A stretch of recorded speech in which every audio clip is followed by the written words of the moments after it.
തെരഞ്ഞെടുപ്പിലെ വിജയപരാജയങ്ങൾ ഒരർത്ഥത്തിൽ പറഞ്ഞാൽ അത് കൃത്യമായി ഒരു മെസ്സേജ് ആയിരിക്കും ഇന്ത്യയിലെ ജനങ്ങൾക്ക് കൊടുക്കുന്നത്.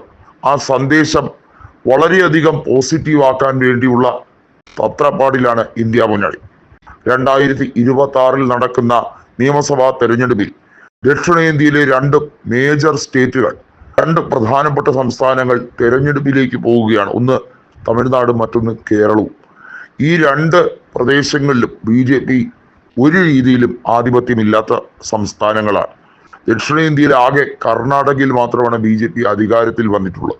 അതും BS യെദ്യൂരപ്പ എന്ന അതികായന്റെ രാഷ്ട്രീയ വൈഭവവും ലിംഗായത്ത് സമുദായം എൻ ബ്ലോക്കായി BJPക്ക് അദ്ദേഹത്തിനെ വിശ്വസിച്ച് വോട്ട് ചെയ്തതും കൊണ്ട് മാത്രം.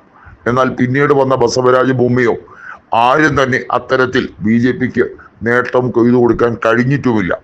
അതുകൊണ്ട് തന്നെ ദക്ഷിണേന്ത്യയിൽ BJP ഇപ്പോഴും സേഫ് അല്ല. BJPയുടെ സ്ഥാനം എന്നത് കയ്യാലപ്പുറത്താണ് എന്നുള്ളത് പ്രധാനമന്ത്രിക്ക് നന്നായി അറിയാവുന്ന കാര്യമാണ്. ദക്ഷിണേന്ത്യയിലെ ലോക്സഭാ സീറ്റുകളുടെ എണ്ണം കുറയ്ക്കാൻ ഡീലിമിറ്റേഷൻ കമ്മീഷനെ നിയോഗിച്ചുകൊണ്ട് BJP നടത്തുന്ന മാറിയ രാഷ്ട്രീയ കളികൾ എല്ലാം പൊളിച്ചെടുക്കാനാണ് സ്റ്റാലിൻ നേതൃത്വം നൽകുന്നത്. ഇതിനെ കൃത്യമായും ഇന്ത്യ മുന്നണിയിലെ നേതാക്കൾ ഇരുകൈയും സ്വീകരിച്ച് ഏറ്റെടുത്തതോടെയാണ് BJPയുടെ ആ പദ്ധതി തന്നെ പൊളിഞ്ഞ് പാളീസായത്. 2029 ലോക്സഭാ തെരഞ്ഞെടുപ്പിലും ലോക്സഭാ സീറ്റുകളുടെ എണ്ണം കൂടില്ല എന്നുള്ളത് ഇതോടെ വ്യക്തമാവുകയാണ്.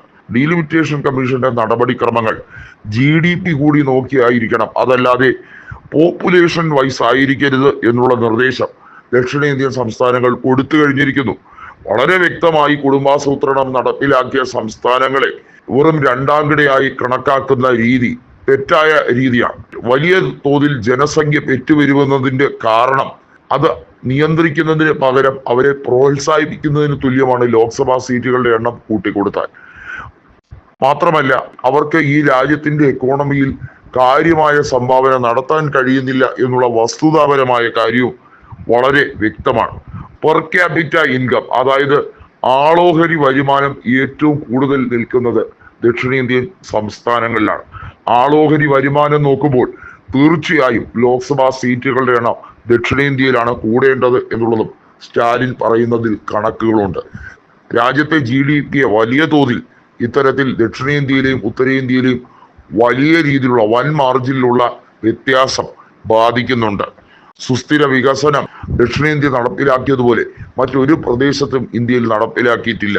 അതുകൊണ്ട് തന്നെയാണ് ദക്ഷിണേന്ത്യയിൽ BJP അധികാരത്തിൽ വരാത്തതും.